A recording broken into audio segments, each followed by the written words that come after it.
কোরআন শব্দের অর্থ কি? কোরআন শরীফ, কোরআনের পিছনে শরীফ শব্দ ব্যবহার করা হইয়াছে কোরআনের সম্মান প্রদর্শনের জন্য। বাবারে,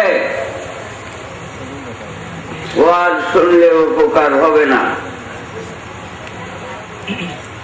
অতি মনোযোগের সাথে শুনলে বুঝলে উপকার হবে, বুঝলে উপকার হবে। বুঝনের মনোবৃত্তি নিয়ে শুনেন। কোরআন শব্দের অর্থ পাঠ করা। পাঠ করা কি বুঝছেন? শব্দ তিনটা। পাঠ করা, পাঠ করিবে, পাঠ করিতেছে, অর্থ তিনটা না? পাঠ করিবে ভবিষ্যৎ, পাঠ করিতেছে বর্তমান, পাঠ করা অতীত, অতীত যুগে পাঠ করা। কোরআন পড়া, পড়া কোরআন, পাঠ করা কোরআন নাজিল হয়েছে। পড়া, পাঠ করা কোরআন নাজিল হয়েছে। অতীত যুগে পড়ছেন, পাঠ করছেন, তারপরে ইহ জগতে নবীজি শুভ আগমন করলে এই পাঠ করা কোরআন আবার তিনি রূপে নাজিল হয়েছে। কার কাছে পাঠ করতেন? পড়ছেন। নবীজি কার কাছে কোরআন পড়ছেন? এই পড়া কোরআন যে নবীজি রূপে নাজিল হয়েছে, তিনি কার কাছে কোরআন পড়ছেন? দুনিয়ায় এই আল্লাহর সৃষ্টি জগতে নবী আলাইহিস সালামের কোন উস্তাদ নাই, একটা অক্ষর কারো কাছে পড়েন নাই,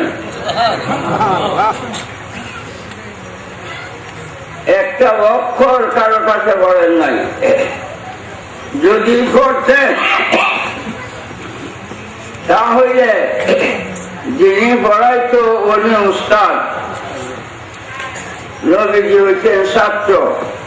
উস্তাদের সম্মান ছাত্রের চাইতে বেশি। আল্লাহ বাদে নবীজির চাইতে সম্মান আল্লাহর সৃষ্টি জগতে নাই।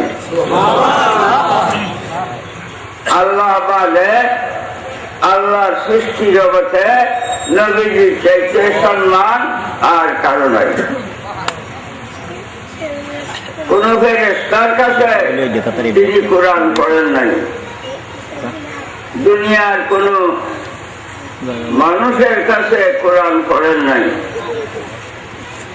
কোরআন পড়ছেন আর রহমান ও আল্লামাল কোরআন, আল্লাহ নিজে কোরআন পড়াইছে, আল্লাহ নিজে কোরআন পড়াইছে। আল্লাহ উস্তাদ, নবীজির ছাত্র।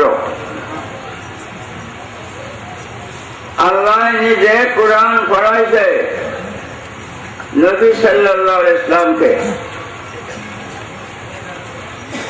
কোরআন পড়িয়া শেষ করিয়া তারপরে 570 খ্রিস্টাব্দে মক্কা নগরে শুভ আগমন করেন।